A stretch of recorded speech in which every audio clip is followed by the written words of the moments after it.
आज का प्रेस वार्ता केंद्रीय बजट को लेकर, जिसको माननीय प्रधानमंत्री जी के नेतृत्व में केंद्रीय वित्त मंत्री सम्माननीय निर्मला सीतारमण जी ने रखा है, उस बजट के संदर्भ में आज प्रेस वार्ता एमसीवी जिला भारतीय जनता पार्टी की ओर से बुलाई गई है। और इस प्रेस वार्ता में हमारे वरिष्ठ नेता, पूर्व नेता प्रतिपक्ष, पूर्व विधानसभा के स्पीकर आदरणीय नारायण चंदेल जी हैं। हमारे बीच में आज एमसीवी जिला के अध्यक्ष सम्माननीय चंपा देवी पावले जी, हमारे वरिष्ठ नेता आदरणीय शीलाकांत झा जी, मंडल अध्यक्ष पुरुषोत्तम सोनकर जी यहाँ उपस्थित हैं। और आप सभी मीडिया के हमारे मित्रों का, प्रिंट मीडिया, इलेक्ट्रॉनिक मीडिया, सभी का हार्दिक अभिनंदन है। आज बजट से संबंधित प्रेस वार्ता है और ये बजट माननीय प्रधानमंत्री जी के जो सपना है कि भारत को 2047 तक विकसित भारत बनाना है, उसी को सपने को साकार करने वाला ये बजट है। इस बजट में जिसको कोई नहीं पूछता उसको भारतीय जनता पार्टी पूजती है और माननीय प्रधानमंत्री जी ने इस बजट में वो करके दिखाया है। ये बजट गांव का, किसानों का, गरीबों का, युवाओं का और मध्यम वर्ग का ये विशेष रूप से बजट है। इस बजट में सर्वहारा वर्ग के हितों की बातचीत है।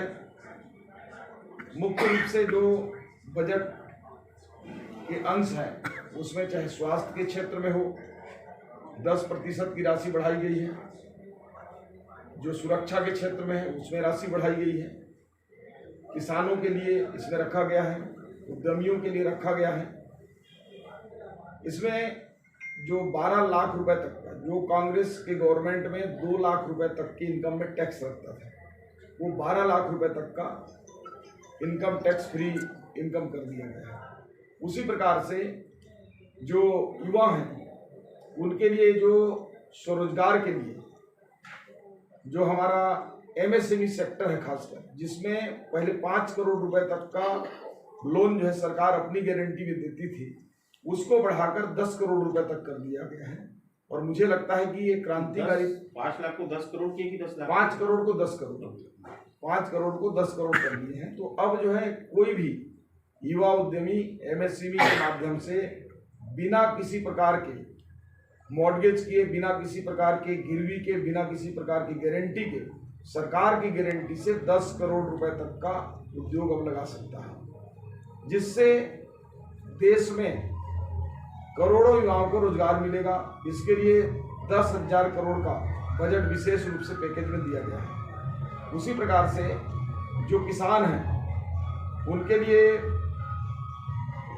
जो फसल के उत्पादन है उसमें दलहन के क्षेत्र को प्रोत्साहित किया गया है। और जो यूरिया है जो विदेशों से आता है, वो 12,80,000 मैट्रिक टन यूरिया का उत्पादन वाला संयंत्र हमारे देश में लगाने हेतु इस बजट में दिया गया है। मुझे लगता है कि इस बजट का सबसे आकर्षक एक खूबसूरत बजट का प्रावधान है, जिससे हमारे देश के किसानों को यूरिया सस्ते रेट में भी मिलेगा। साथ ही साथ जो किसान क्रेडिट कार्ड है, जो पहले 3 लाख रुपए तक का किसानों को दिया जाता था, अब 5 लाख रुपए तक का किसान क्रेडिट कार्ड किसानों को दिया जा रहा है, जिससे 7 करोड़ 70 लाख किसानों को अप्रत्यक्ष रूप से लाभ मिलेगा। साथ ही साथ जो दुसरियन बोलते हैं, जो मोटा अनाज है, उसमें 3 गुना उसका रेट को बढ़ाने के इस बजट में प्रावधानित किया गया है। साथ ही साथ इस बजट के माध्यम से जो जरूरी दवाइयां हैं, 36 ऐसे दवाइयां हैं जो